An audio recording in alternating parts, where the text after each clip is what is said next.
When I bought the old textile warehouse on the edge of Brentwood Commons, I wasn't looking to start any problems. After over 2 decades as a county sheriff, I'd grown to appreciate the quiet, orderly places where life just hums along. My plan was simple enough. I wanted to convert the old space into a local logistics hub for off-duty deputies and veterans looking for a second shot at work. I had the permits in hand, zoning clearance, and even a commendation from the county board for creating local jobs. But none of that mattered to the HOA president, Loretta Karen Withers. Loretta, it seemed, had a vision of a perfect, cookie-cutter community, and my warehouse, with its clearly marked delivery bays and half-frozen parked trucks, was a visual disruption to her ideal of aesthetic harmony. It started with a letter that, to anyone familiar with HOA overreach, seemed all too predictable. The letter was printed in elegant cursive script on HOA letterhead, addressed to Mr. Heron. It read, "Dear Mr. Heron, our records indicate that your property, while adjacent to Brentwood Commons, visually impacts the community. The presence of commercial trucks and non-residential equipment violates Section 8 of the Brentwood HOA bylaws regarding community image. Please remove all vehicles within 72 hours or face daily fines and possible legal action." I couldn't help but laugh when I read it, not because it was funny, but because it felt so familiar.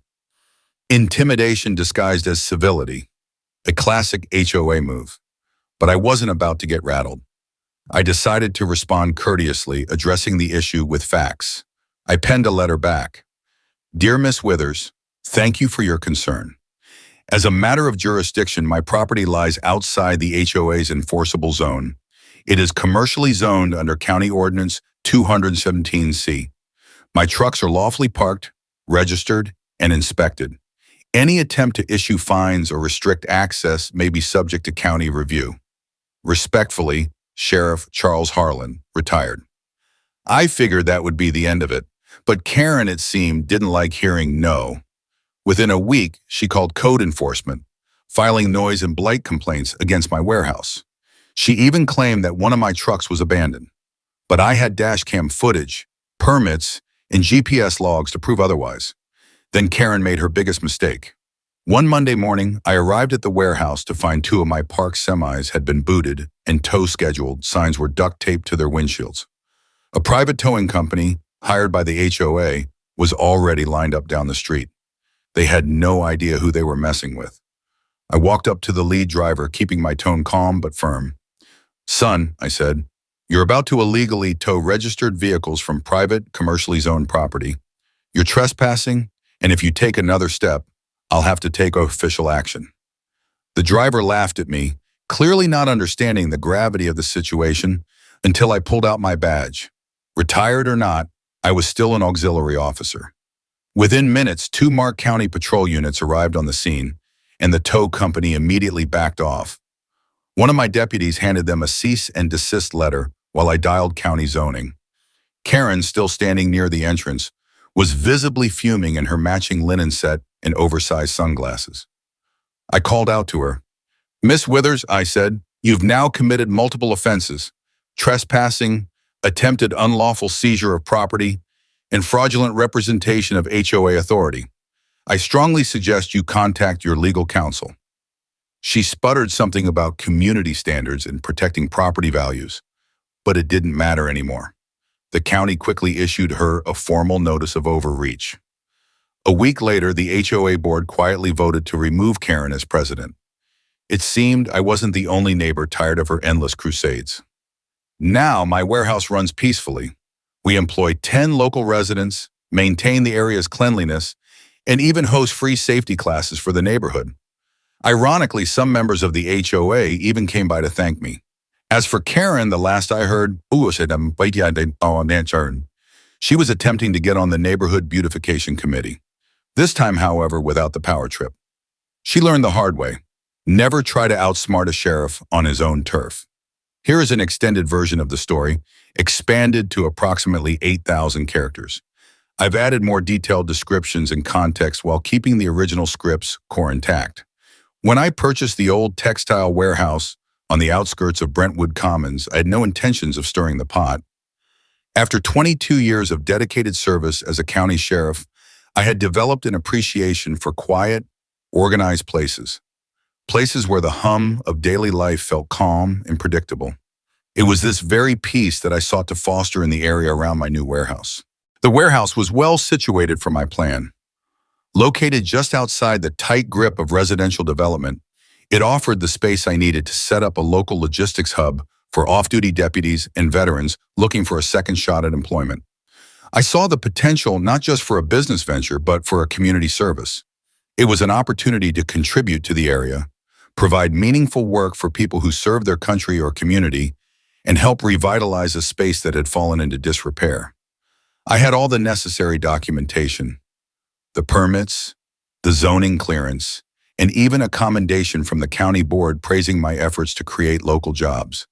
But none of that mattered to Loretta Karen Withers, the HOA president.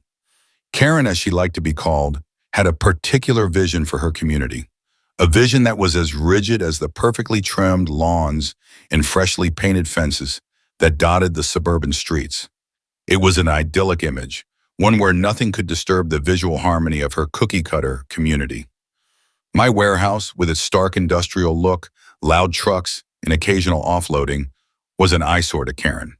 To her, my business didn't belong, even though it was legally and commercially zoned and existed well outside the HOA's jurisdiction.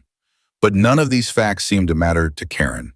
She was on a crusade to protect the aesthetics of the neighborhood, no matter the kidball.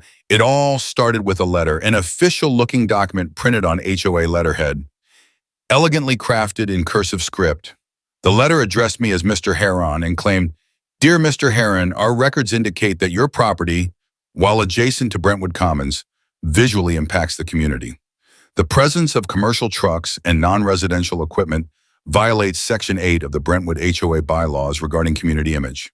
Please remove all vehicles within 72 hours or face daily fines and possible legal action." I chuckled as I read it, not because it was humorous, but because I recognized the tactic. It was intimidation cloaked in civility, a classic HOA overreach. But I wasn't intimidated. Instead, I decided to handle this the proper way. I drafted a response that was firm but courteous. "Dear Miss Withers, thank you for your concern. As a matter of jurisdiction, my property lies outside the HOA's enforceable zone. It is commercially zoned under County Ordinance 217C. My trucks are lawfully parked, registered, and inspected. Any attempt to issue fines or restrict access may be subject to county review.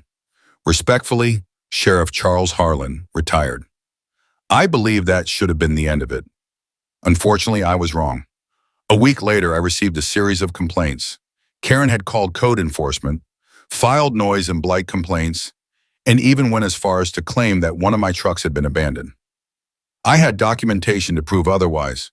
Dash cam footage, permits, GPS logs, everything was in order. But Karen was relentless, and she didn't care about the truth. Things took a turn for the worse one Monday morning when I drove to the warehouse.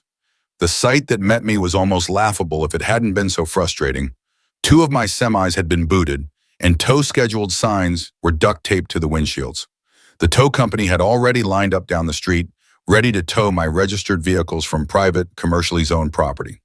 At this point, Karen had crossed a line she didn't fully understand.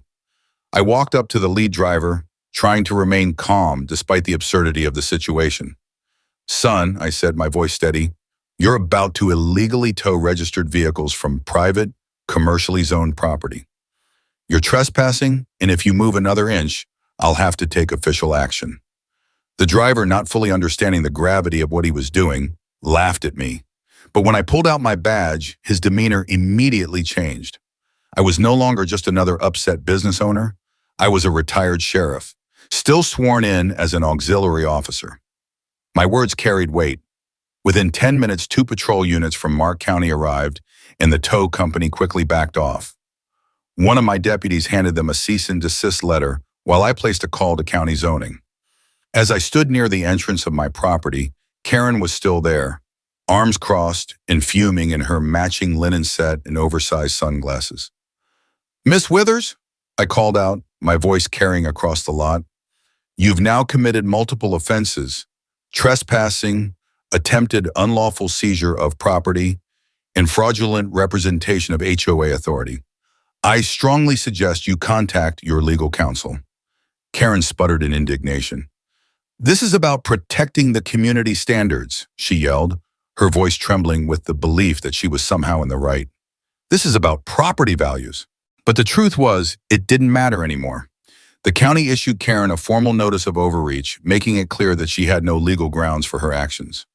A week later, the HOA board held an emergency meeting, and Karen's position as president was quietly voted out.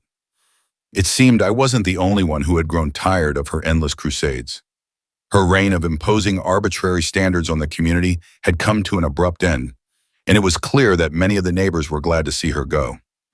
As for my warehouse, it continues to operate peacefully. We now employ 10 local residents, and we've even added value to the community in ways I hadn't initially anticipated.